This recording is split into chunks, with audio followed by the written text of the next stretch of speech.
इस लेसन में हम अडोब फोटोशॉप का एक रिव्यू करेंगे। ये लेसन उन लोगों के लिए स्पेशली टारगेटेड किया जा रहा है जो कि बिल्कुल फ्रेश है इस इंडस्ट्री के अंदर, और उन्हें अगर अडोब फोटोशॉप नहीं आता तो स्पेशली उन लोगों के लिए ये डेडिकेट किया जा रहा है। यहाँ पर हम अडोब फोटोशॉप का 2020 वर्जन यूज़ कर रहे हैं और आप अडोब फोटोशॉप इजीली हासिल कर सकते हैं अडोब की साइट से। आप ट्रायल वर्जन को भी यूज़ करके देख सकते हैं और आप इसकी मंथली सब्सक्रिप्शन भी ले सकते हैं। इस वक्त मेरी स्क्रीन पे आप अडोब फोटोशॉप देख रहे हैं और ये इसका बिल्कुल फर्स्ट स्टेप है सॉफ्टवेयर ओपन होने के बाद, यानी कि आप इसकी पहली जो विंडो देखेंगे वो आप इसकी होम विंडो देखेंगे। यहाँ पर आप कोई भी फाइल क्रिएट कर सकते हैं, ओपन कर सकते हैं। जैसे ही हम क्रिएट न्यू पे क्लिक करेंगे यहाँ पर हमारे सामने एक न्यू की विंडो ओपन हो जाएगी। यहाँ पे आप अपने डॉक्यूमेंट को टाइटल कर दें जो भी आप देना चाहें। डॉक्यूमेंट टाइप में आपको डिफरेंट टाइप्स नज़र आ जाएंगी जिसमें आप इंटरनेशनल पेपर में जाके A4 सेलेक्ट कर लें या आप US पेपर के अंदर लेटर, लीगल और टैबलेट सेलेक्ट कर लेंगे, या आप फोटो या वेब जो भी आप सेलेक्ट करना चाहें आप उस साइज को सेलेक्ट कर लें और ओके कर दें। आपके सामने वो कैनवस ओपन हो जाएगा। अब यहाँ पर आपके पास कुछ बेसिक टूल्स हैं, कुछ बेसिक लेयर ऑप्शन हैं जिसको हम देखेंगे। मैं यहाँ पे आपको ये बात क्लियर करना चाहता हूँ कि हम अडोब फोटोशॉप को जो रिव्यू कर रहे हैं वो अपने टेक्सचरिंग के पर्पस के लिए कर रहे हैं। यहाँ पर हमारा मकसद अडोब फोटोशॉप को सिखाना नहीं बल्कि अडोब फोटोशॉप के उस एरिया को कवर करना है जो हमें 3D में हेल्प करेगा। हमारे सामने कुछ पैलेट्स ओपन है, कुछ टैब्स ओपन है और टॉप पे वही एक मेन्यू बार है हमारी जो कि मेन मेन्यू बार कहलाती है। उसके बाद लेफ्ट पे जो आप देख रहे हैं ये टूल सेट्स हैं हमारे पास, ठीक है। और ये हमारा मेन वर्क एरिया है जहाँ पे हम काम करेंगे। टूल बार्स में आ जाते हैं। सबसे पहले जो सबसे टॉप पे टूल है ये मूव टूल है। इसकी शॉर्ट की भी आपके सामने आ रही है इस वक्त वी। आप किसी भी टूल के ऊपर अपना कर्सर होवर करेंगे तो वो वहाँ पे आपको उसकी टूल टिप भी दे देगा और एक छोटी सी जिफ एनिमेशन भी आपके सामने आ रही है कि किस तरह से काम करता है। ये रेक्टेंगुलर मार्की टूल है, इसकी शॉर्ट की है M और ये सिलेक्शन लेने के काम आता है। ये लासो टूल है, शॉर्ट की है L। आप देख सकते हैं इसकी जिफ के ऊपर कि ये किस तरह से काम करता है। हम इसको एक दफ़ा यूज़ करके भी देखेंगे। ये ऑब्जेक्ट सिलेक्शन टूल है, crop tool, frame tool, eye dropper है, देन स्पॉट हीलिंग है, ब्रश है, क्लोन स्टैम्प है, ठीक है। और इसी तरह से डिफरेंट ब्रशेस हैं जिसमें ग्रेडियंट, ब्लर, डॉज और पेन टूल। इसके अलावा आप अपने राइट हैंड साइड पे देखेंगे तो यहाँ पे आपके पास सबसे टॉप पे कलर का एक टैब है, फिर स्वैचेस हैं, ग्रेडियंट, पैटर्न। इन तमाम टैब में सबसे ज़्यादा यूज़ होने वाला हमारा जो फिलहाल टैब होगा वो कलर का ही टैब होगा। और यहाँ पे उसके नीचे आप देखेंगे प्रॉपर्टीज़ और एडजस्टमेंट, ठीक है। एडजस्टमेंट हम बहुत ज़्यादा यूज़ करेंगे, इसके भी हम कुछ रिव्यू कर लेंगे कि ये किस तरह से हम यूज़ कर सकते हैं। इसके नीचे अगर आप देखेंगे तो लेयर्स और चैनल्स और उसके साथ ही पाथ का एक टैब होगा। ये तो ऑब्वियसली सबसे ज़्यादा यूज़ होने वाले टैब्स होते हैं। चलें स्टार्ट करते हैं। लेयर के अंदर अगर आप देख रहे हैं तो बैकग्राउंड की एक लेयर है जो कि लॉक है। अगर आप इस लेयर को डबल क्लिक करेंगे तो ये बैकग्राउंड की जो लॉक लेयर है ये न्यू लेयर के अंदर एक कन्वर्ट हो जाएगी। इसको जो भी आप नाम देना चाहें वो आप नाम दे दें, अदरवाइज आप इसको एज इट इज भी छोड़ सकते हैं, ओके कर दें। ये न्यू लेयर में कन्वर्ट हो जाएगी। अब ये लेयर एडिटेबल है। आप लेयर के बिल्कुल बॉटम पे देखेंगे तो आपके पास कुछ ऑप्शन है जिसमें एक्सट्रीम राइट के ऊपर एक प्लस का साइन जो बना हुआ है, ये जो साइन है ये न्यू लेयर ऐड करेगा। बैकग्राउंड की जो डिफॉल्ट लेयर थी वो कलर फिल्ड लेयर होती है, यानी कि ये कलर वाइट कलर में थी, ये लेयर वाइट कलर में थी। और जो न्यू लेयर हम उसके बाद ऐड करते चले जाएंगे वो सब ट्रांसपेरेंट होंगी लेयर्स, ठीक है। हम जो उसमें ड्रॉ करेंगे सिर्फ वो उसमें ड्रॉ होगा और बाकी पूरी लेयर वो ट्रांसपेरेंट होगी। जबकि बैकग्राउंड की लेयर क्योंकि वाइट फिल्ड है तो इसमें जो भी हम ड्रॉ करेंगे वो वाइट के साथ हमें शो होगा। जैसे अगर मैं बैकग्राउंड लेयर ऑफ करता हूँ और लेयर वन ऑन करता हूँ तो क्योंकि लेयर वन बिल्कुल ट्रांसपेरेंट है तो जब तक इसमें कोई इन्फॉर्मेशन मैं नहीं पुट करूंगा, यानी कि कोई चीज़ मैं इसमें ड्रॉ नहीं करूंगा, तब तक ये मुझे नज़र नहीं आएगा। ओके, सो ब्रश टूल ले लेते हैं सबसे पहले, क्योंकि नाम से ही बहुत क्लियर है ब्रश। ठीक है, लेयर ऑफ है इसलिए ब्रश का मेरा साइन जो है वो फॉरबिडन हो रहा है, यानी कि वो मुझे एक्सेस नहीं दे रहा, यानी कि वो मुझे काम नहीं करने देगा जब तक मैं लेयर को ऑन ना कर दूं। ठीक है, ब्रश टूल लेने के बाद आप राइट क्लिक करेंगे तो यहाँ पे ब्रश की कुछ प्रॉपर्टीज आ जाएंगी जिसमें आप उसके साइज को छोटा या बड़ा कर सकते हैं। आप इसकी ब्रश की जो हार्डनेस है वो कम या ज़्यादा कर सकते हैं, हम इसके ऊपर भी बात करेंगे। इसके अंदर कुछ प्रीसेट्स हैं ब्रश के अपने बने हुए।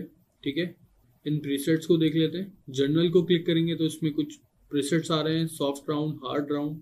ये जो हार्डनेस है ऊपर, ये इस ब्रश की हार्डनेस है। स्ट्रोक बनेगा ब्रश का वो कुछ इस तरह से बनेगा। ठीक है, अगेन मैं ब्रश की सेम सेटिंग्स रखते हुए सिर्फ इसकी हार्डनेस को मैं कम कर देता हूँ। उसके बाद जो मेरे ब्रश का स्ट्रोक बनेगा वो कुछ इस तरह से बनेगा। ठीक है, तो ये ब्रश की हार्डनेस हो गई। और इसके अलावा इसके अंदर और बहुत सारे प्रीसेट्स हैं जो कि हम देख रहे हैं।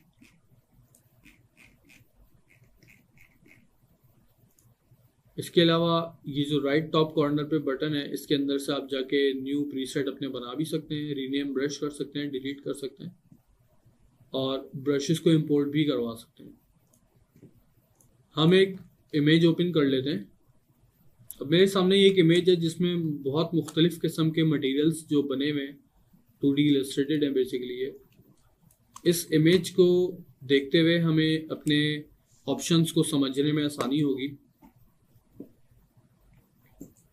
अगेन बैकग्राउंड लेयर है, इसको लॉक रहने दें।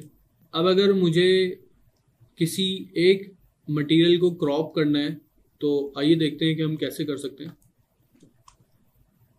हमने देखा था कि जैसे ये जो मार्की टूल है ये सिलेक्शन टूल कहलाता है बेसिकली। ठीक है, इसके अंदर अगर आप इस टूल के कॉर्नर पे आप देखेंगे एक छोटा सा साइन बना हुआ आ रहा है, छोटा सा एरो बना हुआ आ रहा है राइट बॉटम के ऊपर। इसको अगर मैं होल्ड रखूंगा तो इसके अंदर मजीद जो उसके और डिफरेंट शेप के जो टूल हैं, जैसे ये रेक्टेंगुलर मार्की टूल है, इसके नीचे एक एलिप्टिकल मार्की टूल है, उसके नीचे रो है और उसके नीचे कॉलम है। ठीक है, तो अगर मेरे पास एलिप्टिकल शेप है, स्फेरिकल शेप है, तो मैं अपने मार्की टूल को शिफ्ट कर लूँगा और ड्रैग करूँगा, स्फेयर मेरा क्रिएट हो जाएगा मार्की टूल का सिलेक्शन का। अब ये फ्री सिलेक्शन हो रही है। ठीक है, अगर मैं इसी की सिलेक्शन ड्रॉ करते हुए अपने शिफ्ट को प्रेस कर दूंगा तो आप देखेंगे कि ये प्रोपोर्शनली स्केल करेगा। ठीक है, शिफ्ट को प्रेस कर दिया, प्रोपोर्शनली स्केल कर रहा है, बिल्कुल प्रिसाइजली ये एक स्फेयर ड्रॉ करेगा। मैंने अपनी शिफ्ट की होल्ड रखी हुई है, प्रेस एंड होल्ड की हुई है। स्पेस को जैसे ही मैं प्रेस करूंगा, अब मैं जैसे ही मूव करूंगा तो ये मेरी सिलेक्शन भी मूव करेगा। स्पेस छोड़ें, फिर सिलेक्शन अपनी बिल्कुल एग्जैक्टली बिठा दें इसके ऊपर। ठीक है, जैसे ही आप इसको डन करेंगे आप अपनी की रिलीज कर दें। ठीक है, तो ये आपका एक मटेरियल सेलेक्ट हो चुका है। उसके बाद आपने जैसे ही मटेरियल सेलेक्ट कर लिया, आप एडिट में आए, इसको कॉपी करें और न्यू लेयर लें और उसको पेस्ट कर दें। तो आपके पास ये जो ऑब्जेक्ट है ये कॉपी पेस्ट हो जाएगा एक नई लेयर में, और ये आपने इसको कट कर लिया है इसकी ओरिजिनल इमेज से। और किसी भी जगह पे आप इसको ले आके प्लेस कर सकते हैं, ब्लेंड कर सकते हैं इसको। ठीक है, एक तो ये बेसिक मेथड है सिलेक्शन लेने का। इसी तरह से आप अपने डिफरेंट ऑब्जेक्ट्स को सेलेक्ट कर सकते हैं। कुछ ऐसे ऑब्जेक्ट को सेलेक्ट करते हैं जिसका शेप बहुत डिफरेंट है, जैसे ये जो एक शेप का मटेरियल रखा हुआ है ये आई थिंक सैंड है। ठीक है, और इसको हम देखते हैं किस तरह से कट कर सकते हैं। हम यूज करेंगे पेन टूल। पेन टूल की शॉर्ट की है P, क्लिक कर देंगे और ड्रॉ करेंगे अपने शेप के अराउंड। जैसे ही हम इसको क्लिक करेंगे यहाँ पे हमारे पास एक पाथ के अंदर एक न्यू पाथ क्रिएट हो जाएगा और एक और डॉट क्रिएट करेंगे। क्रिएट करने के बाद आप ड्रैग भी कर सकते हैं और उसके शेप को देखिएगा कि वो अपने एक शेप को क्रिएट करना शुरू कर देगा।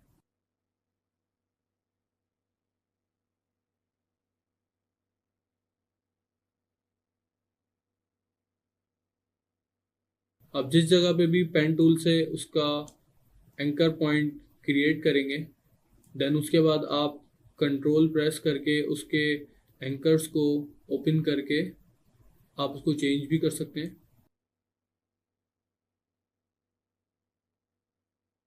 कंट्रोल की प्रेस रखें और इसके एंकर्स को आप रिलैक्स भी कर सकते हैं और उसको आप टेंस भी कर सकते हैं।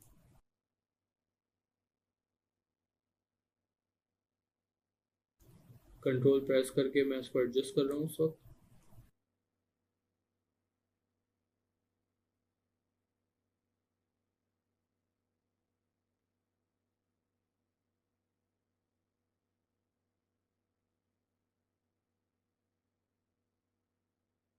ठीक है, तो ये पाथ जब आप क्लोज करेंगे उसके बाद आप देखिएगा कि आपके पास यहाँ पे जो पाथ के अंदर वर्क पाथ बना हुआ है, नीचे अगर आप देखेंगे आपके पास थर्ड ऑप्शन है। ये क्या करेगा, आपको आपका जो पाथ बना हुआ है उसमें उसको सिलेक्शन में कन्वर्ट कर देगा।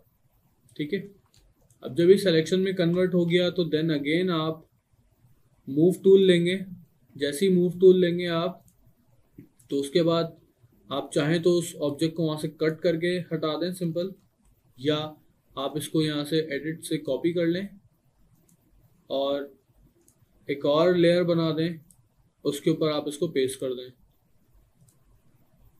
ठीक है, तो ये कुछ चीज़ें ऐसी हैं जो कि हमें टेक्सचरिंग करते वक्त करनी होती हैं, और हम टेक्सचरिंग करते वक्त इन चीज़ों का काफ़ी ख्याल रखते हैं कि कहीं पे चीज़ें हमें अगर डुप्लिकेट करनी है तो वो हम इन तरीक़ों से करते हैं। और टेक्सचरिंग करते वक्त हमें काफ़ी जगहों पे ये सारी चीज़ें इस्तेमाल करनी होती हैं। इसी तरह से स्टैंपिंग है। अब स्टैम्प करने के लिए हम देखेंगे कि हमारे सामने ये जो एक सरफेस है, काइंड ऑफ जेली, ये मटेरियल मुझे लग रहा है जेली का। ठीक है, तो स्टैम्प टूल ले लेते हैं, इसको होल्ड रखेंगे तो इसके अंदर क्लोन स्टैम्प टूल है जो कि हम यूज़ करेंगे। ठीक है, ऑल्ट प्रेस करेंगे तो आप इसको अपना सोर्स डिफाइन करेंगे। फॉर एग्जांपल मैंने सोर्स डिफाइन कर दी इसके नीचे वाला मटेरियल को, और मैं चाहता हूँ कि इस मटेरियल के ऊपर, रेड वाले मटेरियल के ऊपर नीचे वाला मटेरियल स्टैम्प हो जाए। तो मैं सोर्स डिफाइन करने के बाद मैं जस्ट इसको क्लिक कर रहा हूँ और ये उस सोर्स को लेके स्टैम्प करना शुरू कर देगा। ठीक है, इसी तरह से आप स्टैम्प टूल जब सेलेक्ट कर चुके हैं तो आपके पास यहाँ पे ऊपर इसके मोड बने हुए आ रहे हैं, ओपेसिटी बनी हुई आ रही है, फ्लो आ रहा है। तो हम यहाँ से ये भी कर सकते हैं कि ओपेसिटी को कम करके इसके अंदर एक थोड़ा सा फील दे सकते हैं मटेरियल का। तो ये सारी ट्रिक्स हैं जिनको यूज़ कर सकते हैं, और इन्हीं को यूज़ करते हुए हम अपने टेक्सचर्स को पेंट करते हैं।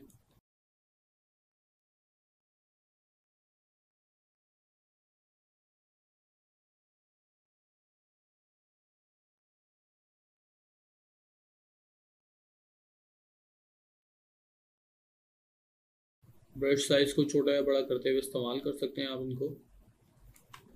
ठीक है, अब आप देखेंगे कि बिल्कुल डिफरेंट मटेरियल बन गया। मैंने जस्ट स्टैम्प किए हैं कुछ डिफरेंट मटेरियल इसी के ऊपर।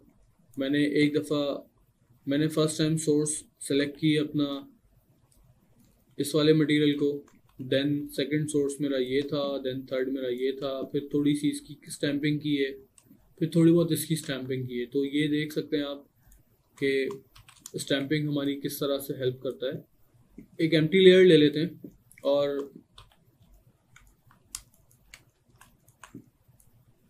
ब्रश सेलेक्ट कर लेते हैं।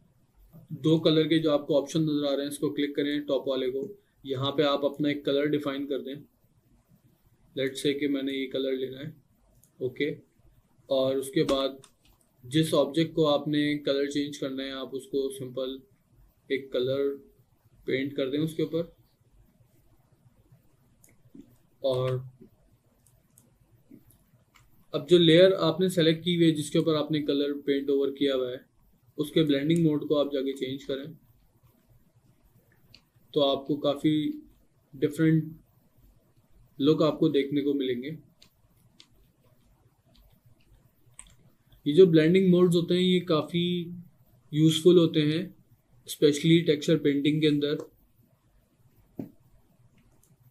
स्क्रीन मोड हम काफ़ी यूज़ करते हैं, ऐड मोड यूज़ करते हैं, सॉफ्ट लाइट भी काफ़ी यूज़ होता है। डिपेंड करता है आपकी रिक्वायरमेंट क्या है और आपको किस तरह से कलर्स में चेंजिंग करनी है, या आपको आपकी इमेज के हाइलाइट्स में या शैडो में या मिड टोन में आपने चेंजेस करनी है, तो ये वहाँ पे डिपेंड करता है। हम तो जैसे किसका एक ओवरव्यू कर रहे हैं। ओके, इसी तरह से अपने एक हम अपनी एक लेयर हम अपनी इसी लेयर की एक डुप्लीकेट ले लेते हैं, ड्रैग कर दें न्यू लेयर के ऊपर, डुप्लीकेट हो जाएगी। उसके बाद एक नीचे लेयर बना लेते हैं और उस लेयर को हम एक कलर में पेंट कर देते हैं। जो हमारी एक्चुअल लेयर है उसको ओपन करते हैं, लेयर मास्क को थोड़ा सा देख लेते हैं। किसी भी लेयर को सिलेक्ट करें और यहाँ पे FX के बराबर में एक बटन है लेयर मास्क का, इसको आप क्लिक करेंगे तो इस लेयर के साथ एक मास्क अटैच हो जाएगा। ठीक है, इस मास्क को सिलेक्ट करके आप अपने ब्रश को सिलेक्ट करेंगे बी प्रेस करके, तो आपके पास आपका जो ब्रश होगा वो एक्टिव हो जाएगा और उस ब्रश का हम कोई हार्ड ब्रश सेलेक्ट कर लेते हैं। अब जैसे ही मैं ब्रश के जो कलर्स हैं उनको मैं स्विच करूँगा तो जो ब्लैक कलर होगा दैट मीन कि मैं उस लेयर के अंदर से उस ऑब्जेक्ट को जिस जगह पे मैं वो पेंट कर रहा हूँ वो रिमूव करना शुरू कर देगा। ठीक है, ये जो कलर है ये मैंने एक्चुअल पेंट नहीं किया, ये वो लेयर है जो कि इसके नीचे है। अगर मैं नीचे 4 वाली लेयर ऑफ कर दूं तो देखिए ट्रांसपेरेंट हो गया। ठीक है, इसी तरह से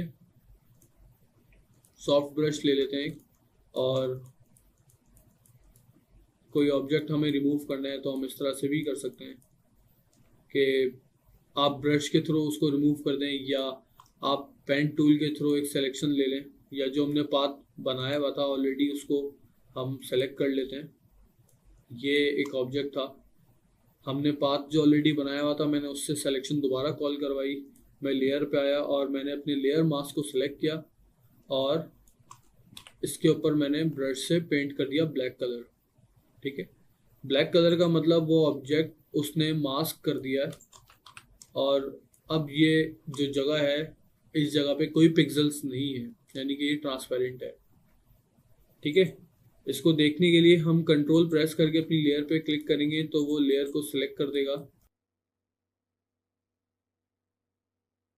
अब अगर हमें ये ऑब्जेक्ट वापस चाहिए इस जगह पे अपने जो पिक्सेल्स हमने पेंट किए हैं तो हम उसी लेयर मास्क को सिलेक्ट करेंगे, ब्रश टूल सेलेक्ट करेंगे और वहाँ पे हम वाइट कलर पेंट करना शुरू कर देंगे तो हमारा वो ऑब्जेक्ट वापस आ जाएगा।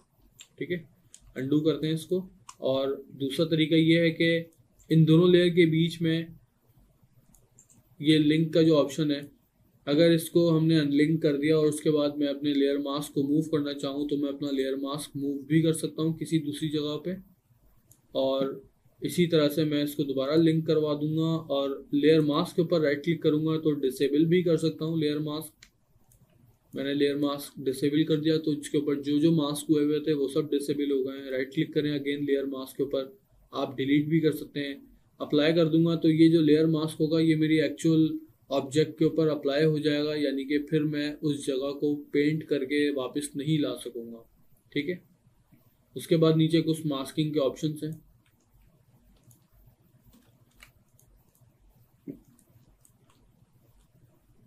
ओके, इसके अलावा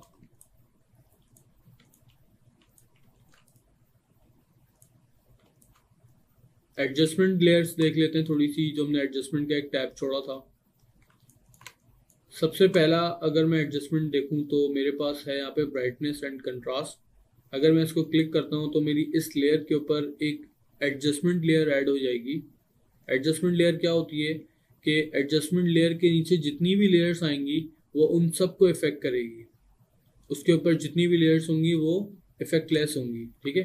तो एडजस्टमेंट लेयर कभी भी आप बनाएं तो जिस लेयर के लिए बनाएं, अगर आप उस लेयर के ऊपर ऑल्ट दबा के क्लिक कर दें तो वो एडजस्टमेंट लेयर देखें वो एक एरो बना हुआ आ जाएगा। उसका मतलब ये है कि इस एडजस्टमेंट के एक्सट्रीम बॉटम पे जो लेयर होगी, यानी कि उसके साथ लगी हुई जो लेयर होगी, ये सिर्फ उसको इफेक्ट करेगा और उसके नीचे किसी को भी इफेक्ट नहीं करेगा, ठीक है।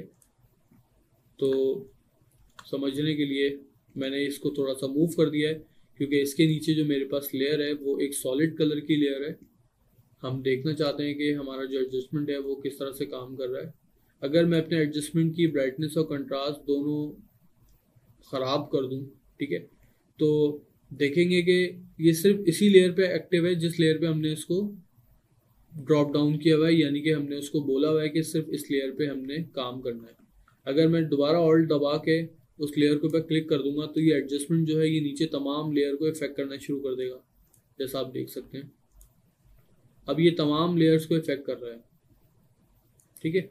अगर मैं अगेन इस लेयर को ऑल्ट दबा के एडजस्टमेंट के, यानी कि एडजस्टमेंट लेयर को ऑल्ट प्रेस करके अपनी लेयर के बिल्कुल टॉप पे क्लिक कर दूंगा तो ये सिर्फ उसी लेयर के ऊपर काम करेगा जिस लेयर के ऊपर हमने एडजस्टमेंट ड्रॉप की हुई है। एडजस्टमेंट लेयर कई तरह की होती है, जिसमें हम अभी जिस पे काम कर रहे हैं ये ब्राइटनेस एंड कंट्रास्ट है, ठीक है। आप यहाँ से अपनी इमेज की ब्राइटनेस और कंट्रास्ट चेंज कर सकते हैं।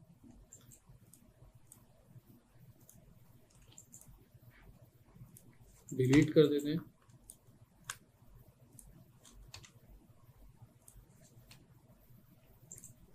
नेक्स्ट है हमारे पास लेवल्स। अपनी इमेज के लेवल्स चेंज करने के लिए या मॉडिफाई करने के लिए हम लेवल्स का इस्तेमाल करते हैं। इमेज को क्रंच करना है या हमें इसकी हाइलाइट्स बढ़ानी है, ठीक है, या हमें इसके ब्लैक पॉइंट्स बढ़ाने हैं यानी कि शेडोज बढ़ाने हैं, मिड टोन्स छेड़ने के लिए हम इसका इस्तेमाल करते हैं।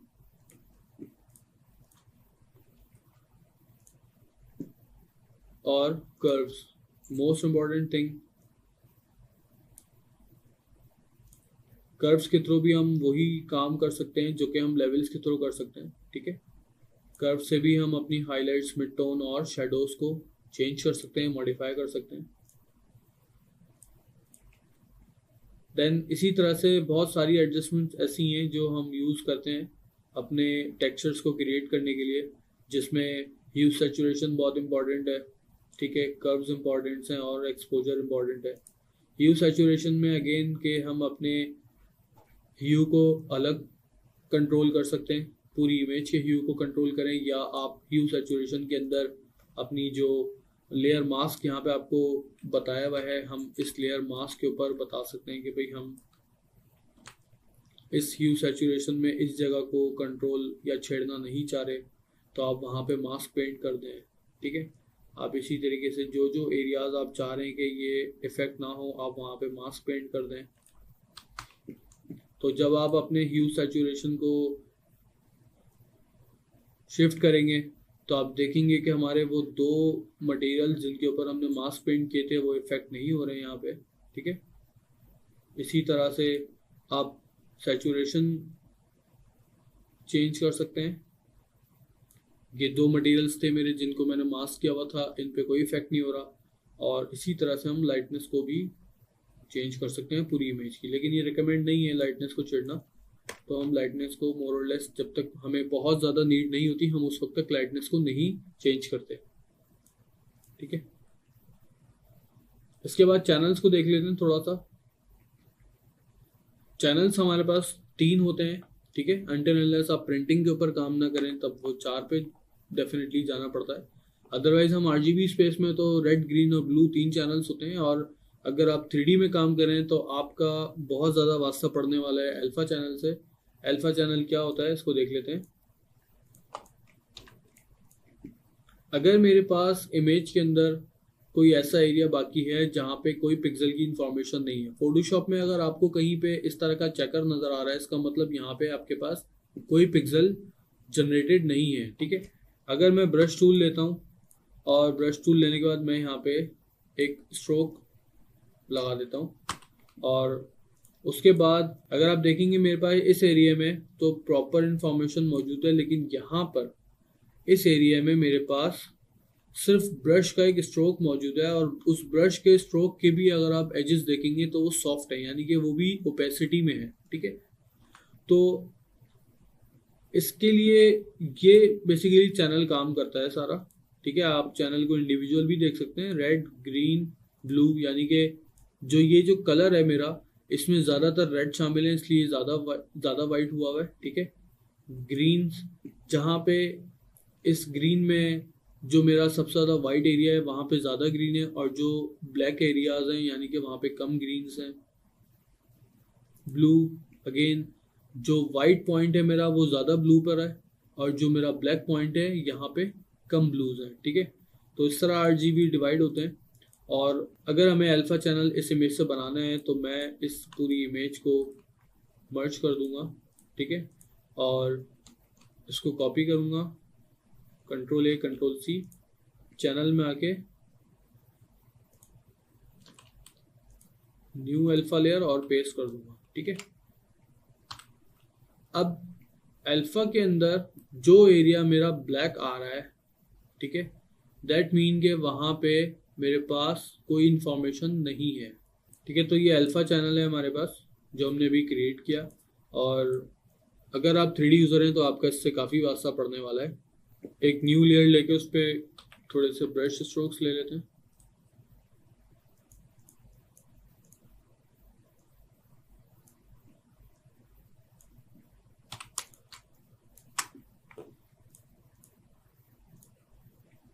अगर मैं इसको कलर कर दूं, ठीक है,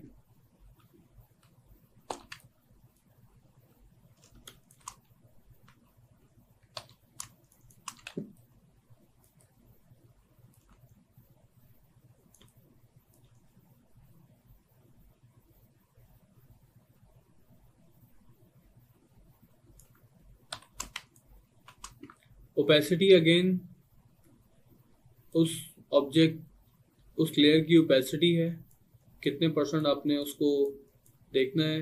ठीक है, इसके बाद लेयर के ऑप्शंस में आप देखेंगे कि लॉक का जो ऑप्शन है यहाँ पे ये बता रहा है आपको कि ट्रांसपेरेंट पिक्सेल्स लॉक कर देगा, यानी कि इस लेयर में अगर ये पूरी लेयर ट्रांसपेरेंट है, ठीक है, ये 2 जगहों पे मैंने पेंट किया हुआ है, अगर मैंने इसके ट्रांसपेरेंट पिक्सल लॉक कर दिए तो उसके बाद उस लेयर के ऊपर मैं कहीं भी किसी ट्रांसपेरेंट जगह पे पेंट नहीं कर पाऊंगा। वैसे उस जगह पे पेंट कर पाऊंगा जहाँ पे ऑलरेडी पहले से इंफॉर्मेशन मौजूद है। ठीक है, सेकंड मेरा ऑप्शन है इमेज पिक्सेल्स का। अब यहाँ पे मेरे जो इमेज पिक्सेल्स हैं वो लॉक हैं। ठीक है, मैं कोई भी टूल इसके ऊपर यूज़ नहीं कर सकता। थर्ड ऑप्शन है कि मैं इसको मूव नहीं कर सकता इस लेयर को। ठीक है, मूव नहीं कर सकते क्योंकि लॉक की हुई है।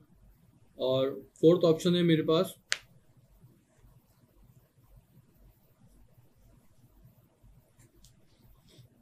और सबसे लास्ट ऑप्शन है मेरे पास कि ये लेयर लॉक हो जाएगी, यानी कि आप इसमें कुछ भी नहीं कर सकते किसी भी तरह से। ठीक है, तो ये हमारी बेसिक नीड्स हैं जो कि हमने अभी देखी हैं। हम आगे जो भी अपने टेक्सचर्स पेंट करेंगे वो इन तमाम चीज़ों के अराउंड घूमते हुए ही पेंट कर रहे होंगे, और इन्हीं चीज़ों को यूज़ करते हुए हम नए टेक्सचर्स भी पेंट कर सकते हैं, बना सकते हैं। इसके अलावा और भी बहुत सारे टूल्स मौजूद हैं एडोब फोटोशॉप के अंदर, बहुत सारे फीचर्स मौजूद हैं इसके जो कि आप डिफरेंट जगहों पे इस्तेमाल कर सकते हैं। तो ये हमारा एक बेसिक रिव्यू था एडोब फोटोशॉप का कि हमने फ़िलहाल उतनी इंफॉर्मेशन गेन करने की कोशिश की है जो कि हमारी इनिशियली टेक्सचर पेंटिंग के अंदर यूज़ होगी।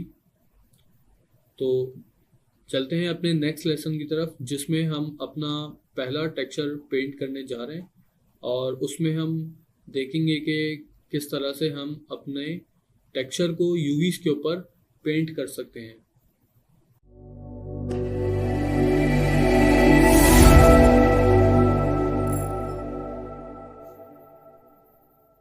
इस लेसन में हम देखेंगे कि किस तरह से टेक्सचर मैप्स क्रिएट किए जाते हैं या यूवी पेंट की जाती है। टेक्सचर मैप बनाने के लिए ज़रूरी है कि आप अपने ऑब्जेक्ट की यूवीज को एक्सपोर्ट करें। यूवीज एक्सपोर्ट करने के लिए आप अपने मैश को सेलेक्ट कर लें और यूवीज में जाएं आप और यूवीज एडिटर ओपन कर लें। यहाँ पर आपके पास जो आपका सेलेक्टेड ऑब्जेक्ट है उसकी यूवी शो हो रही है। फिलहाल हम यूवी टूल किट को ऑफ कर देंगे, हाइड कर देंगे इसको। फिलहाल हमने यूवी टूल किट को हाइड कर दिया है और अब हम यहाँ से अपनी यूवीज को एक्सपोर्ट कर लेंगे। इस बात का ख्याल रखेंगे जो यूवीज आपने एक्सपोर्ट करनी है वो आपका इस शेल के अंदर मौजूद होना जरूरी है। अगर मुझे ये वाला पार्ट यूवी का एक्सपोर्ट करना है तो मुझे इसको भी इस शेल के अंदर कहीं पे प्लेस करना जरूरी होगा।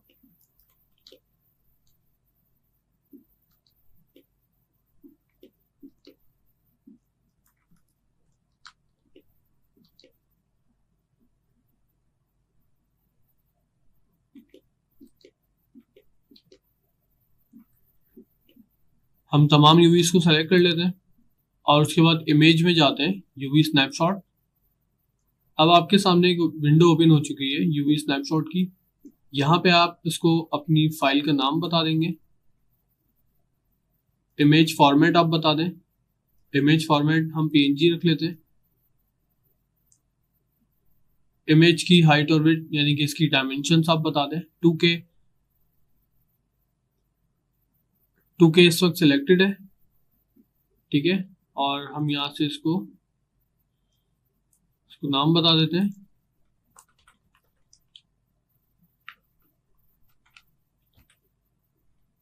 सेव।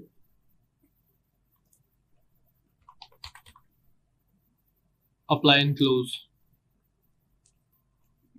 हम अपनी यूवीज वाली फाइल को ओपन कर लेते हैं फोटोशॉप के अंदर और साथ साथ रेफरेंस इमेज भी कॉल कर लेंगे ताकि हमें रेफरेंस इमेज को देखते हुए अपने टेक्सचर को पेंट करने में ज़्यादा दुश्वारी ना हो। अपनी यूवीज वाली लेयर को लॉक कर लें और इसके नीचे एक और लेयर ऐड कर दें और उसमें एक वाइट कलर फिल कर दें और उसको भी लॉक कर दें ताकि आपको अपनी यूवीज क्लियर नजर आए। एक लेयर और ऐड कर दें और पेन टूल से इस ये जो शेप बना हुआ है आपका रूफटॉप का हमें ये ड्रॉ करना है तो हम पेन टूल यूज करेंगे।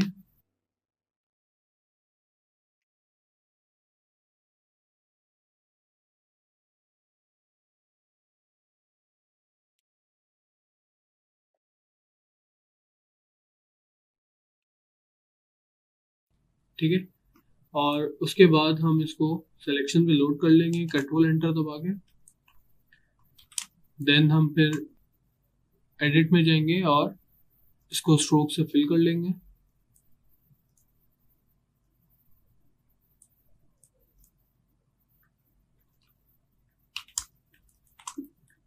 फाइल को सबसे पहले हम सेव करवा लेते हैं।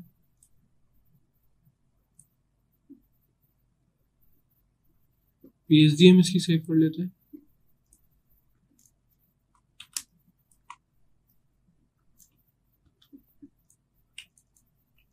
मुझे इसका जो स्ट्रोक है वो मुझे काफ़ी ज़्यादा महसूस हो रहा है तो हम इसका स्ट्रोक दोबारा ले लेते हैं और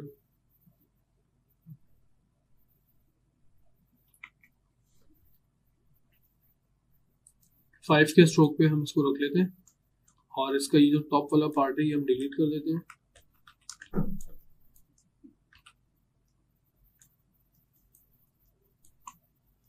और अब हमने इसको जस्ट रिपीट करना है।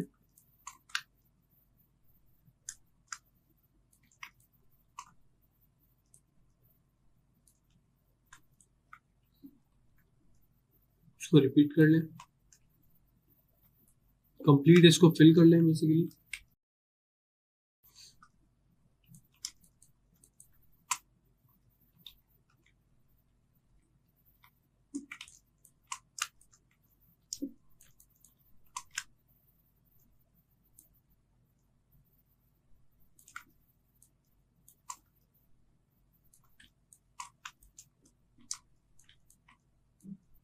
ठीक है, ठीक है, तो हमने इसको रिपीट करके एक पूरी लेयर बना दी है, और अब हम इसको इसकी डुप्लीकेट ले लेते हैं।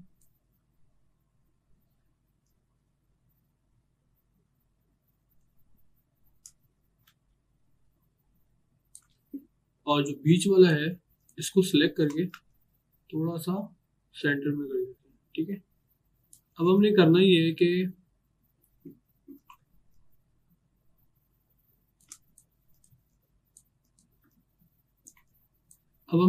कि हम इसके ऊपर लेंगे मास्क। ठीक है, और उसके बाद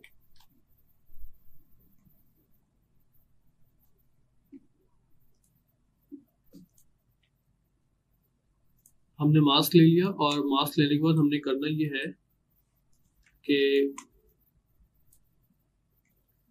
ब्लैक कलर आप सिलेक्ट कर लें, और जस्ट हमने ये थोड़ा थोड़ा सा उसको पेंट करके रिमूव करना है।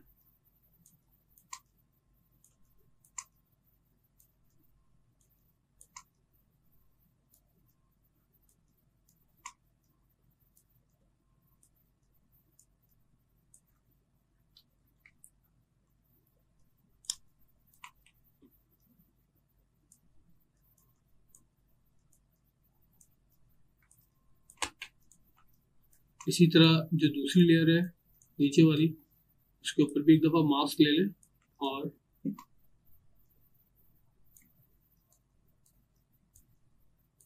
उसको रिमूव कर लें।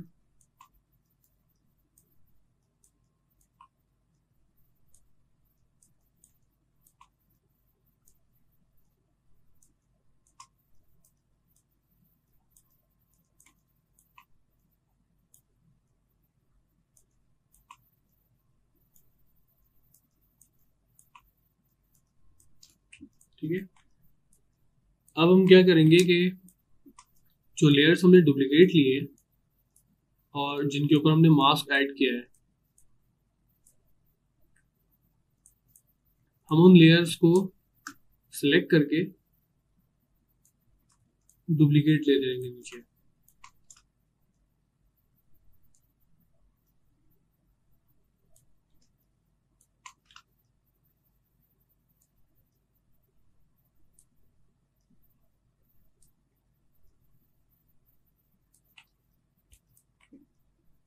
ठीक है, और इन तमाम लेयर्स को कंट्रोल जी प्रेस करके एक ग्रुप बना दें।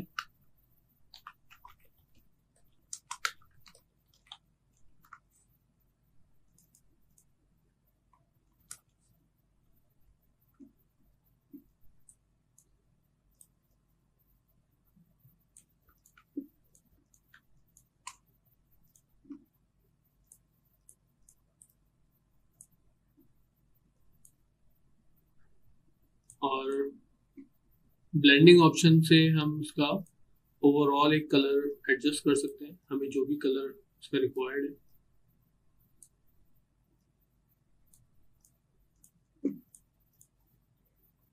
अब इस लेयर के नीचे हम एक और लेयर ऐड करेंगे, और उसके अंदर हम एक कलर फिल कर देंगे।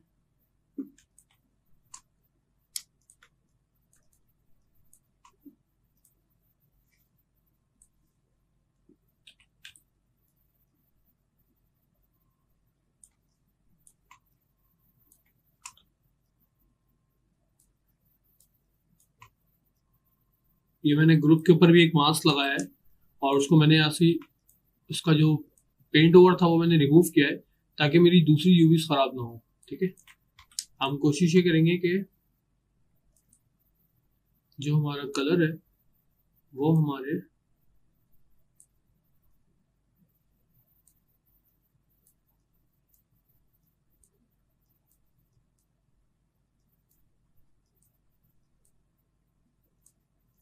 बैकग्राउंड कलर से थोड़ा सा मैच होता हुआ हो। ठीक है, इसके अलावा जो लेयर 3 है इसके ऊपर हम एक लेयर ऐड करते हैं,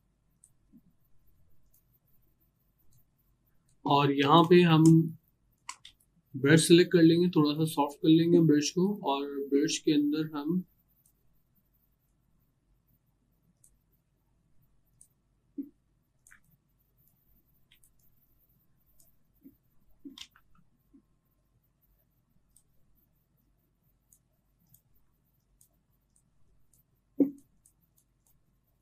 थोड़ा सा हम टेक्सचर ऐड कर देंगे इसके अंदर।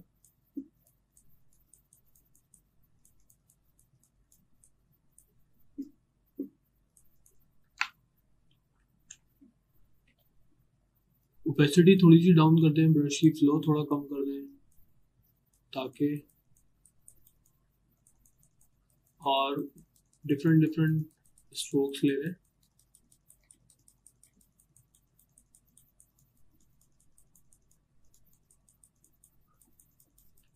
थोड़ी सी एजिंग यहाँ पे फील हो जाएगी आपको।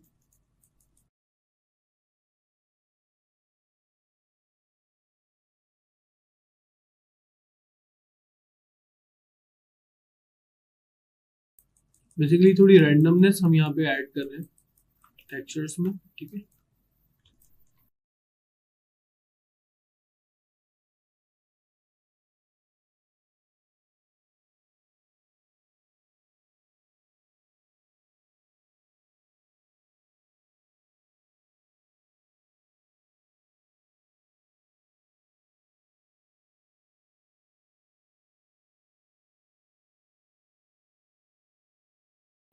और जहाँ पे हमें लगता है कि बहुत ज़्यादा हमसे ये हो गया है, हम वहाँ पे इसको थोड़ा सा रेज भी कर सकते हैं।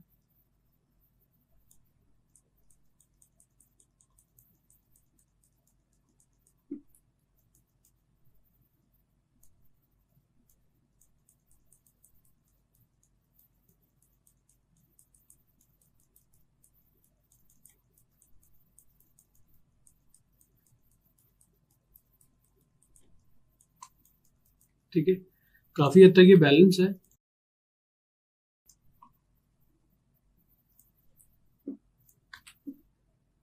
हम अपनी यूवीज को चेक करते हैं और कि जो भी हमने पेंट किया है वो हमारी यूवीज के अंदर अंदर है, ठीक है। यूवीज ऑफ कर लेते हैं अगेन। और उसके बाद अब जो ये हमारा ये वाला जो पार्ट है यूवीज का, अगर इसके ऊपर कोई चीज़ ओवरलैप हो रही है तो मेक श्योर के हम इसको भी डिलीट कर दें, साफ कर दें।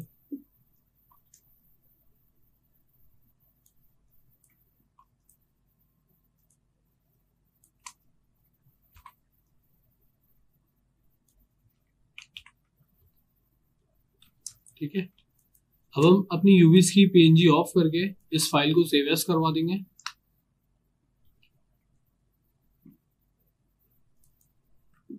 इसको जेपीईजी सेव करवा दें मैक्सिमम डेप्थ के साथ। तो आपने देखा कि हम किस तरह से अपनी यूवीज के ऊपर पेंट करके टेक्सचर क्रिएट कर सकते हैं। कलर वेरी हो सकता है, पैटर्न वेरी हो सकता है, कॉन्सेप्ट ये था कि किस तरह से हम टेक्सचर्स क्रिएट कर सकते हैं। ठीक है, तो चलते हैं अपने नेक्स्ट लेक्चर की तरफ जिसमें हम ये देखेंगे कि किस तरह से अपने टेक्सचर्स को अपने शेडर के साथ प्लग किया जा सकता है।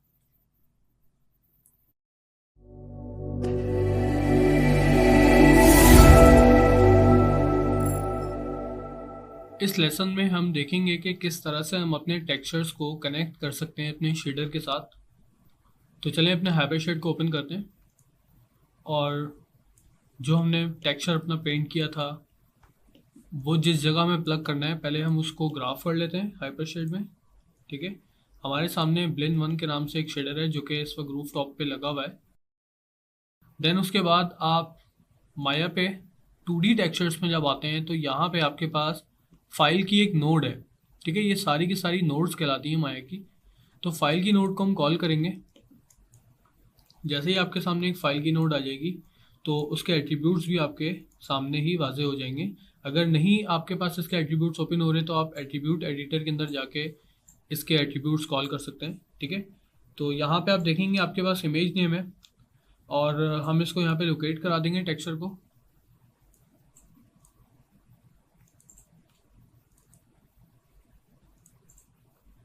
ये हमारी वो फाइल है जो कि हमने पेंट की थी रूफ टॉप की। हम जस्ट इसको ओपन कर लेंगे। जब ये ओपन हो जाएगी तो यहाँ पे इसका जो सैंपल का एक बॉक्स है, ये इसका थंबनेल है। आप इसको डबल क्लिक करके रिफ्रेश कर सकते हैं तो ये आपको यहाँ पे प्रीव्यू करवा देगा। जो भी आपका टेक्सचर होगा वो यहाँ पे प्रीव्यू हो जाएगा। ठीक है, हमने सिंपल फाइल की नोड के अंदर अपने टेक्सचर को कॉल करवा दिया। फिर आपके पास दो तरीके हैं अपने शेडर को प्लग करने के लिए। हमने ये जो फाइल नोड है ये हमने शेडर के कलर में ड्रॉप करनी है, ठीक है। तो पहला तरीका तो सिंपल वही जो मैंने आपको भी बताया कि ड्रॉप करने का है। तो अपने मिडिल क्लिक से फाइल की नोड को होल्ड करेंगे और इसको ड्रैग करके कलर में ड्रॉप कर देंगे, ठीक है। तो यहाँ पे इस शेडर के साथ इसका कनेक्शन क्रिएट हो चुका है। सेकंड जो मेथड है वो ये है कि आप अपने आउट कलर को ड्रैग करेंगे, क्लिक एंड ड्रैग करके कलर पे कनेक्ट कर देंगे, ठीक है। इसी तरीके से आप जहाँ जहाँ भी इसको कनेक्ट करना चाहें कर सकते हैं, लेकिन ये कि फ़िलहाल हमने इसको भी कलर पे प्लग करना है, तो हम इसको जस्ट कलर के ऊपर ही प्लग करेंगे।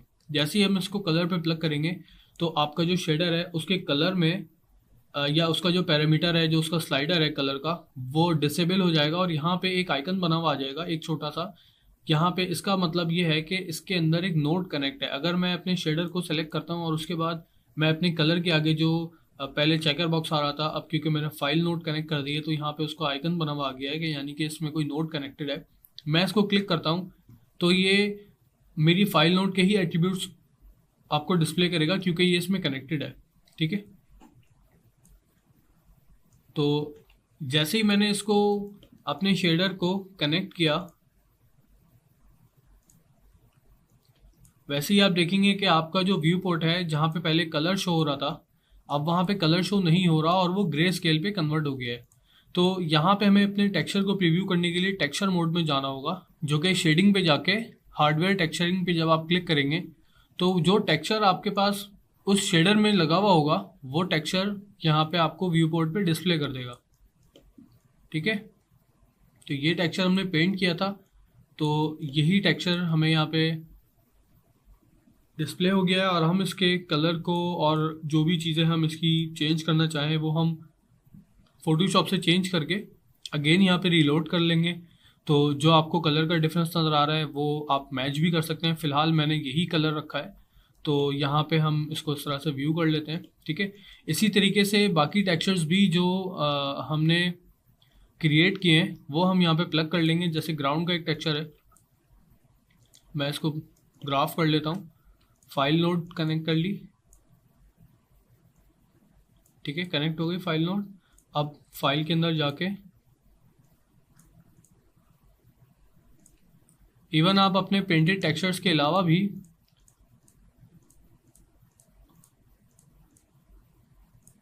टेक्सचर्स को यहाँ कनेक्ट कर सकते हैं। अच्छा, अब हम देखते हैं कि हमने जो टेक्सचर यहाँ पे कनेक्ट किया है वो क्योंकि एक गूगल की भी इमेज है, गूगल की अवर टेक्सचर है, ठीक है। और हम यहाँ पे इतने बड़े एरिया में अगर इस टेक्सचर को लगाते हैं, तो याद है मैंने आपसे इससे पहले लेक्चर में बात की थी प्रोपोर्शंस के हवाले से। तो अब यहाँ पे वो प्रोपोर्शंस हमें देखने हैं क्योंकि हमारा जो ऑब्जेक्ट है वो एक ह्यूमन का जो स्केल है वो इस डोर के कुछ बराबर होगा। यानी कि अगर ये डोर मेरा 6 फीट है तो ह्यूमन माइट बी के 5.5 होगा, 5.2 होगा।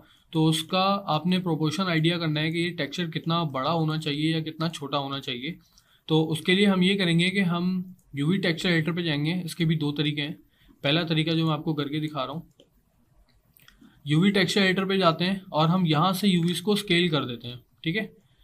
अभी मैंने ये रिपीटेबल टेक्सचर लगा रखा है इसलिए मैं यूवीज को स्केल करूँगा तो कोई फ़र्क नहीं पड़ेगा। बट अगर ये रिपीटेबल टेक्सचर नहीं होगा, यानी कि ये पेंटेड टेक्सचर होगा, तो हम यहाँ से यूवीज को स्केल हरगिज़ भी नहीं करेंगे, ठीक है। तो मैं फ़िलहाल यूवीज को स्केल करता हूँ और मैं अपना टेक्सचर इस तरह से इस पर बिठा लेता हूँ, ठीक है। तो अब यानी कि मेरे पास जो स्केल बन रहा है वो लीफ का साइज़ और अगर कोई कैरेक्टर है उसके फुट स्टेप्स बनते हैं तो उसके साइज़ में काफ़ी फ़र्क है। तो मैं अभी भी इसको 2x तकरीबन बड़ा कर दूंगा, ठीक है। ये फिर भी चल सकता है और आई थिंक ये ओके फॉर नाउ, ठीक है। दूसरा मेथड ये है कि मैं हाइपर शेड पे जाता हूँ, इसको ग्राफ कर लेता हूँ, ठीक है। और ये जो मेरी फाइल नोड है इसके अंदर अगर आप देखेंगे फाइल के साथ एक दूसरे एट्रीब्यूट लगे हुए हैं जो कि प्लेस 2D टेक्सचर नोड है। इसको जब मैं क्लिक करता हूँ यहाँ पे आप देखेंगे कि रिपीट यूवीज के अंदर आपके पास कुछ वैल्यूज़ डली हुई है, ठीक है। रिपीट यूवीज का मतलब ये 1:1 है। इसको समझने के लिए हमें यूवी एडिटर खोलना होगा। 1:1 का मतलब ये है कि मेरी जो यूवीज हैं वो 1 यूवी के स्केल पर है, यानी कि 1 U और 1 V। ठीक है। अगर मैं इसको 2x2 कर देता हूँ, ये मेरा 2x2 हो गया, यानी कि ये 2 टाइल्स V पर है और 2 टाइल्स U पर है। ठीक है, तो ये 2x2 होता है। लेकिन हम जब इसको यहाँ न्यूमेरिक वैल्यूज से करते हैं तो यहाँ पे हम देखते हैं कि जब हम इसको चेंज करेंगे, ठीक है, ये भी वही चीज़ है, बट ये करने से, यानी कि इस नोट से करने से हमें फ़ायदा ये होता है कि हमारी जो यूवी स्केल है यूवी एडिटर के अंदर, वो हमारा सेम रहता है। हम इस वक्त टेक्सचर की रिपीट बढ़ा रहे हैं। ठीक है,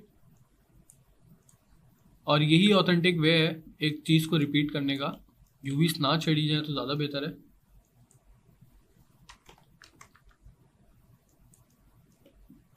मेरे ख्याल से स्केल इनफ है।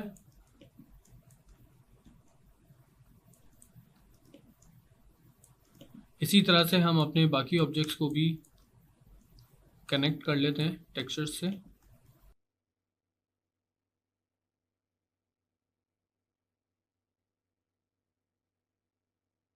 और यहाँ पे हम देख लेते हैं कि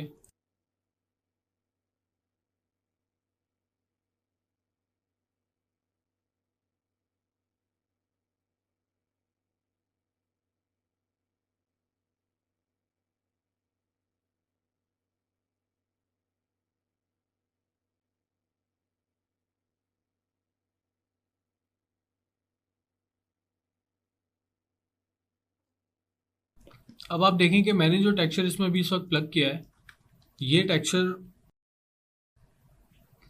टेक्सचर यूवी पेंटेड नहीं है, जिसकी वजह से मेरा टेक्सचर ख़राब आ रहा है। ठीक है, तो अब हम क्या करेंगे कि यूवी एडिटर खोलते हैं दोबारा से, और यहाँ पे हम इसको मैनुअली स्केल करते हैं। मैंने यूवी सेलेक्ट की है, मैं शेल पे गया, यूवी शेल, और मैं इसको यहाँ पे मैनुअली एडजस्ट करने लगा हूँ।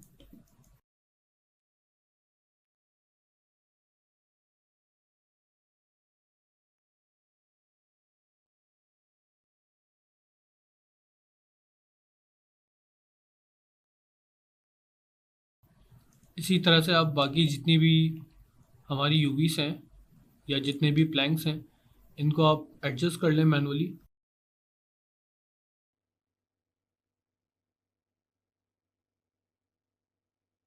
आपने करना ये है इसके अंदर कि जो मेरा प्लैंक है, ये मेरा इसका फ्रंट है, ठीक है, जो सेलेक्टेड है, आप देख सकते हैं इसके अंदर ये सेलेक्टेड है। ठीक है, इसको मैंने कोशिश करना है कि अपने बिल्कुल इसके ऊपर मैं बिठा दूँ।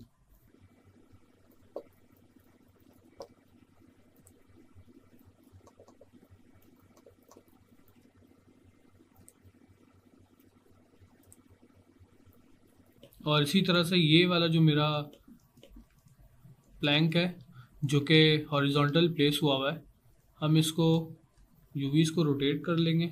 ठीक है, इसको स्केल कर लेंगे,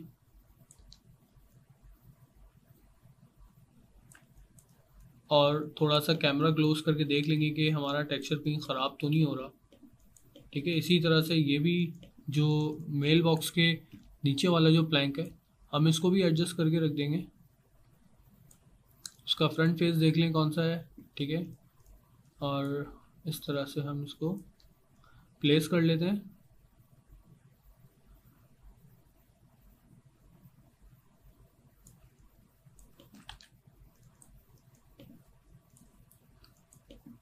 ठीक है, तो ये हमारा एक बेसिक टेक्सचर कनेक्शन का फ्लो होता है, जिससे हम अपने टेक्सचर्स को कनेक्ट करते हैं अपने शेडर के साथ। और इसी तरीके से हम अपने पूरे सीन के जितने भी टेक्सचर्स हमने पेंट किए हैं या हमने जो भी टेक्सचर्स इसके मॉडिफाई किए हैं, हम उन तमाम टेक्सचर्स को कनेक्ट करेंगे। देन उसके बाद फिर हम अपना नेक्स्ट स्टेप लाइटिंग का है, उस पर फिर हम बात करेंगे।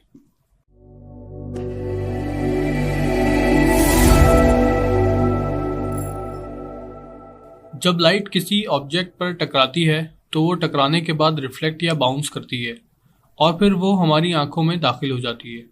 हमारी आंख उस इंफॉर्मेशन को ब्रेन तक ट्रांसफ़र करती है, तो उस इंफॉर्मेशन की वजह से ब्रेन एक इमेज जनरेट करता है और वो इंफॉर्मेशन लाइट कहलाती है। और इसी तरह से हम लाइट में देखते हैं। लाइट चूंकि एक एनर्जी है, लिहाजा हम इसे देख नहीं सकते, मगर लाइट की वजह से हम ज़रूर देख सकते हैं। लाइट सोर्स दो किस्म की होती हैं, एक डायरेक्ट और दूसरी इनडायरेक्ट। डायरेक्ट लाइट सोर्स में हमारे पास सन, मून और मुख्तलिफ किस्म की फिजिकल लाइट्स जो कि हम अपने रोज़मर्रा इस्तेमाल में लाते हैं वो सब शामिल होती हैं। जबकि इनडायरेक्ट लाइट में हमारे पास स्काई या किसी सरफेस से टकराकर वापस आने वाली लाइट होती हैं, जिनकी सोर्स कुछ भी हो सकती है। हम कुछ एग्जाम्पल से समझ सकते हैं इसको। ओके, सो हमारे पास डायरेक्ट लाइट की बड़ी अच्छी एग्जांपल मौजूद है। आप इसमें देख सकते हैं कि डायरेक्ट लाइट यानी कि जो हमारा मेन सोर्स ऑफ लाइट है वो है सन। ठीक है, डे टाइम है प्रॉपर, और हर जगह आपको सन की एक अच्छी डायरेक्ट लाइट फील हो रही है। इसी तरीके से आप ये दूसरी एग्जांपल ले सकते हैं। ये डायरेक्ट लाइट की एक एग्जांपल है कि एक ऑब्जेक्ट के ऊपर एक लाइट जो है वो डायरेक्टली हिट कर रही है। ठीक है, इसी तरह से ये देख सकते हैं आप, ये पोर्ट्रेट है बड़ा अच्छा, और इसमें आपको डायरेक्ट लाइट हिट होती हुई फील हो रही है किसी भी ऑब्जेक्ट के ऊपर या किसी भी सब्जेक्ट के ऊपर। ठीक है, तो ये डायरेक्ट लाइट की एग्जांपल्स हैं। और इसी तरीके से अगर हम इनडायरेक्ट लाइट की एग्जांपल्स लेते हैं तो आप इसमें देखें कि इस पूरे सीन में कहीं पर भी डायरेक्ट लाइट हिट नहीं हो रही। इवन आपको कहीं पर भी लाइट नहीं नज़र आएगी।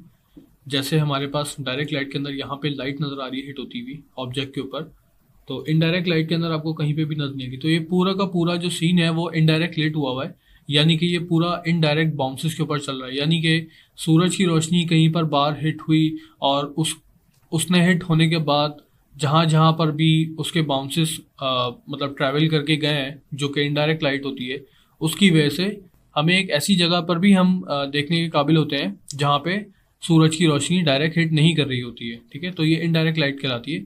इसकी एक और एग्जांपल अगर हम देखें तो ये आप देख सकते हैं कि यहाँ पे सूरज की रोशनी तो नहीं है, लेकिन आपको यहाँ पे कुछ रोशनी नज़र आएगी, और ये ऊपर जो थोड़ी सी रोशनी है, जो लाइट लगी हुई है बेसिकली, ये ज़्यादातर जगहों पे इनडायरेक्ट लाइट इसमें चल रही है। ठीक है, एक और एग्जांपल ले लेते हैं, देखें इसमें कि किसी भी कुशन के ऊपर या इस टेबल के ऊपर या वॉल के ऊपर कहीं पर भी डायरेक्ट लाइट हिट नहीं हो रही।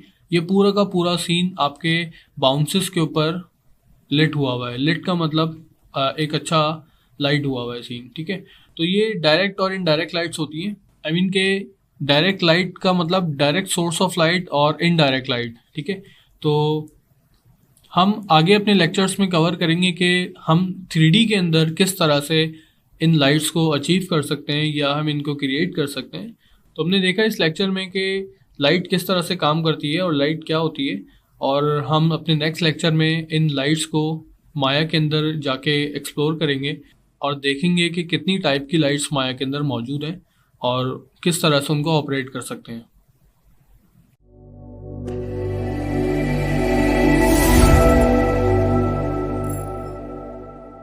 जैसा कि इससे पहले वाले लेक्चर में हमने देखा कि लाइट क्या होती है, और हम इस लेक्चर में देखेंगे कि किस तरह से हम माया के अंदर लाइट कर सकते हैं। लेकिन आगे बढ़ने से पहले हमें माया की लाइट्स को समझना बहुत ज़रूरी है। माया के अंदर हमारे पास शेल्फ के अंदर रेंडरिंग का एक शेल्फ है जिसके अंदर आपको मुख्तलिफ़ किस्म की लाइट्स मिलेंगी। ठीक है, आइए इनको स्टेप बाय स्टेप रिव्यू करते हैं।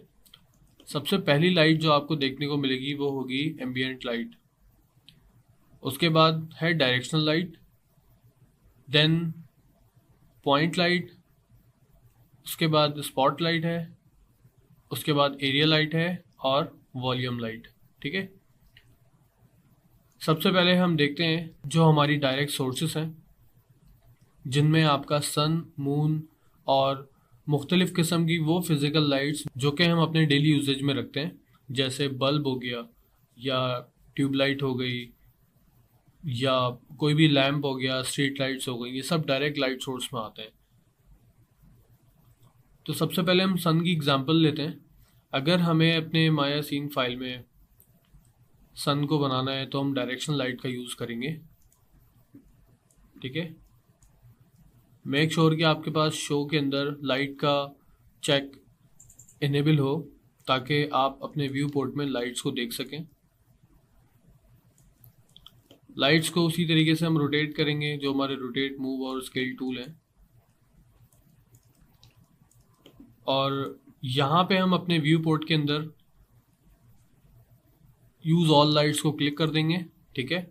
और उसी के बराबर में आपको शेडोज़ का एक बटन नज़र आ रहा होगा, इसको क्लिक कर दें तो ये लाइट के शेडोज़ आपको दिखाना शुरू कर देगा, ठीक है। लाइट की डायरेक्शन मूव करते के साथ ही आपको शेडोज़ भी उसी डायरेक्शन के हिसाब से जनरेट होते हुए दिखाई देंगे, ठीक है। सबसे पहली तो हमारे पास जो लाइट है वो है हमारी डायरेक्शन लाइट। डायरेक्शन लाइट हम यूज़ कर सकते हैं ऐसी जगहों पे जहाँ पे हमें सन को फील करवाना है या हमें मून को फील करवाना है, ठीक है। ये जो लाइट है अगर आप इसको थोड़ा सा करीब से देखें तो ये पैरेलल रेज जनरेट करती है, ठीक है। इसकी जो रेज होंगी वो बिल्कुल पैरेलल चलेंगी, यानी कि जिस तरह हमारा सन है, सन की जो लाइट रेज हैं वो पैरेलल ट्रैवल करती हैं, तो इसकी रेज भी बिल्कुल पैरेलल दो लाइंस में बिल्कुल साथ साथ, जैसे दो लाइन आप खींचें तो उसी तरीके से इसकी रेज रिएक्ट करती हैं। हम इस लाइट को डिलीट करते हैं और उसके बाद हम लाइट बनाते हैं स्पॉटलाइट। स्पॉटलाइट जैसे कि अपने नाम से ही आपको मालूम हो रहा है कि ये स्पॉट जनरेट करती है, और ये लाइट भी हम यूज़ करते हैं सन बनाने के लिए या मून बनाने के लिए या ऐसे जगहों पर जहाँ पे हमें इस तरह से कुछ कोन्स देने होते हैं, कोन एंगल देने होते हैं, या हमें थोड़ी सी डिस्टॉर्टेड लाइट चाहिए होती है। इसकी जो लाइट रेज निकलती हैं वो स्पॉट के शेप में ही निकलती हैं। जैसे कि सन की जो लाइट रेज थी वो बिल्कुल पैरेलल चलती हैं, सॉरी मेरी ड्राइंग थोड़ी सी वीक है, तो सन की लाइट रेज जो है वो बिल्कुल पैरेलल चलती हैं जैसे ही दो लाइंस हैं, ठीक है। और स्पॉट की जो लाइट रेज है वो आप देख सकते हैं कि वो यहाँ से इमिट होगी लाइट, ठीक है, और वो यूं इस डायरेक्शन में लाइट जनरेट होगी, ठीक है। तो जिसकी वजह से आप अपनी स्क्रीन पे देख सकते हैं कि लाइट का जो रेडियस बन रहा है वो स्पॉट के हिसाब से बन रहा है। और स्पॉटलाइट जो है वो अगर आप मूव करते हैं या रोटेट करते हैं तो लाइट पे इफेक्ट होगा, बट अगर आप डायरेक्शन लाइट को मूव या रोटेट करते हैं, ठीक है, तो इसका जो एंगल होता है वो इसकी रोटेशन पे होता है। लेकिन इस लाइट को आप स्केल या मूव करते हैं तो इससे लाइट पे कोई फ़र्क नहीं पड़ेगा, देख सकते हैं आप। मैं इसको स्केल कर दूंगा, कोई फ़र्क नहीं पड़ेगा, ठीक है। बट इसको अगर आप रोटेट करेंगे तो ये अपना एंगल चेंज करेगी, ठीक है। लेकिन इसके बरक्स जो स्पॉटलाइट है वो स्केल होने पे तो कोई इफ़ेक्ट नहीं लेती, बट वो अगर आप मूव करेंगे तो वो मूव करने के साथ साथ उसका जो स्पॉट होगा वो भी उसके साथ ट्रैवल करेगा। और इसी तरीके से रोटेशन तो डेफिनेटली वो लाइट को इम्पेक्ट करती ही है, ठीक है।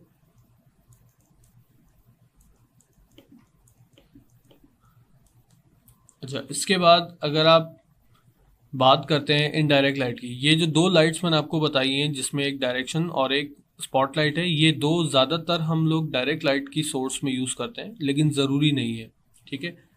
इसके बाद जो लाइट है वो है हमारे पास पॉइंट लाइट, जो कि हम बहुत ज़्यादा यूज़ करते हैं। Point light basically omni directional है, यानी कि ये बल्ब की तरह काम करता है।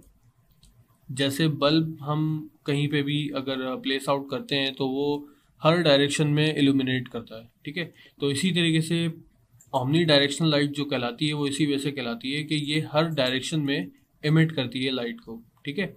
आप जिस जगह पे भी रखेंगे तो देखें ओमनी डायरेक्शनल होने की वजह से इसकी जो लाइट रेज बन रही है वो इस तरह से बन रही है, ये हर डायरेक्शन में अपनी लाइट को इमिट कर रही है, ठीक है। तो ये इसी तरीके से कुछ लाइट की जो रिएक्शन होगी वो शेडोज़ की वो इसी तरह से होगी, ठीक है। पॉइंट लाइट को ज़्यादातर हम इनडायरेक्ट लाइट के सोर्स पे यूज़ करते हैं, और पॉइंट लाइट से हम कभी भी डायरेक्ट लाइट नहीं इमिट करवाएंगे क्योंकि इसके जो शेडोज़ होते हैं वो बहुत वियर्ड फील होंगे अगर आप डायरेक्ट इसको यूज़ करेंगे तो। पॉइंट लाइट के बाद जो यूज़ होने वाली लाइट है, लेकिन बहुत ही कम, वो यूज़ होती है हमारी एम्बियंट लाइट, ठीक है। एम्बियंट लाइट हम यूज़ कर सकते हैं बट इसकी इंटेंसिटी बहुत कम रखनी होती है, और ये जो भी आपके टेक्सचर की जो इन्फॉर्मेशन होगी ये उसको इल्यूमिनेट कर देगी। ये हम यूज़ करते थे इनडायरेक्ट लाइट को फेक करने के लिए, लेकिन ये मेथड अब बहुत पुराना हो चुका है और एम्बिएंट लाइट हम इतनी कोई ख़ास यूज़ नहीं करते हैं, ठीक है। तो हम इसको ज़्यादातर पुराने रेंडर इंजन्स में यूज़ करते थे, लेकिन अब इसकी नीड नहीं है। चलते हैं अपनी नेक्स्ट लाइट की तरफ, जो कि एरिया लाइट है।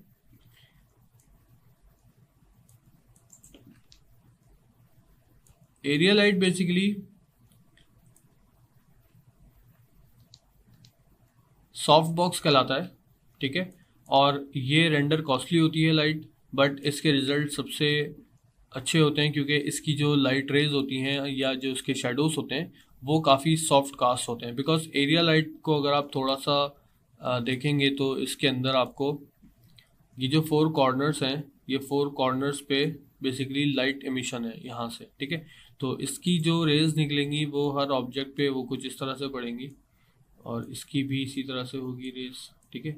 इसकी भी इसी तरह से रेज होंगी, इसकी भी इसी तरह से रेज होंगी, ठीक है। तो जब आपके सामने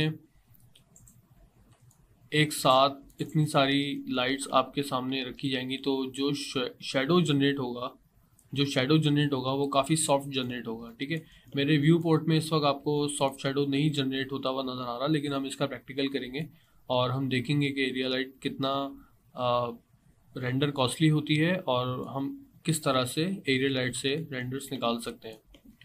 तो एरिया लाइट जो है वो ज़्यादातर हम इस्तेमाल करते हैं विंडोज़ से जो आने वाली लाइट होती है आपकी, या हम इसको यूज़ करते हैं ज़्यादातर सॉफ्ट बॉक्सेस बनाने के लिए, किसी ऑब्जेक्ट को लाइट करने के लिए, या किसी कैरेक्टर को हम जब लाइट करते हैं तो उसके लिए हम एरिया लाइट का इस्तेमाल करते हैं। क्योंकि ये एक्सपेंसिव लाइट्स में से आती है तो इसलिए इसका इस्तेमाल बहुत ज़्यादा देखभाल के भी किया जाता है। नेक्स्ट लाइट है हमारे पास वॉल्यूम लाइट। इस लाइट के अराउंड में एक वॉल्यूम होता है जिसको हम इसके एट्रीब्यूट्स के थ्रू कंट्रोल कर सकते हैं। ये भी ओमनी डायरेक्शनल लाइट है और इस लाइट को स्केल करने से इसकी इंटेंसिटी में फ़र्क पड़ता है। हम अब थोड़ी सी लाइट की प्रॉपर्टीज़ को देख लेते हैं कि कौन कौन सी लाइट स्केल इफेक्टेड है। हम जिन लाइट्स को सबसे ज़्यादा यूज़ करेंगे उनमें हमारे पास directional light, point light, spotlight और एरिया लाइट शामिल है, ठीक है। इन 4 लाइटों को हम सबसे ज़्यादा यूज़ करेंगे और इन्हीं को इस्तेमाल करते हुए हम अपने सीन को लिट करेंगे। इन चारों लाइट्स के अंदर पॉइंट लाइट, स्पॉटलाइट या डायरेक्शनल लाइट, इन तीनों लाइट्स के ऊपर स्केलिंग इफेक्ट नहीं करती, बट एरिया लाइट के ऊपर स्केलिंग इफेक्ट करती है।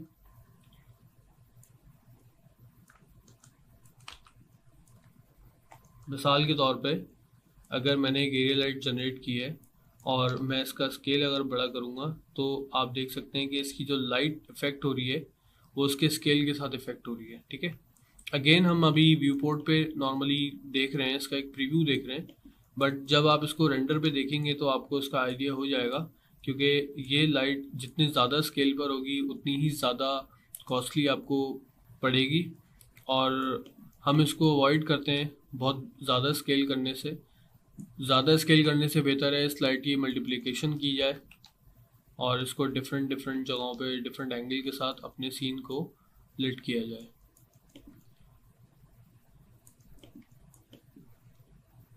तो ये था एक माया की लाइट का ओवरव्यू। हम इसके बाद वाले लेक्चर में देखते हैं कि किस तरह से हम अपने सीन को लाइट कर सकते हैं और ये लाइट्स किस तरह से हम यूज़ कर सकते हैं।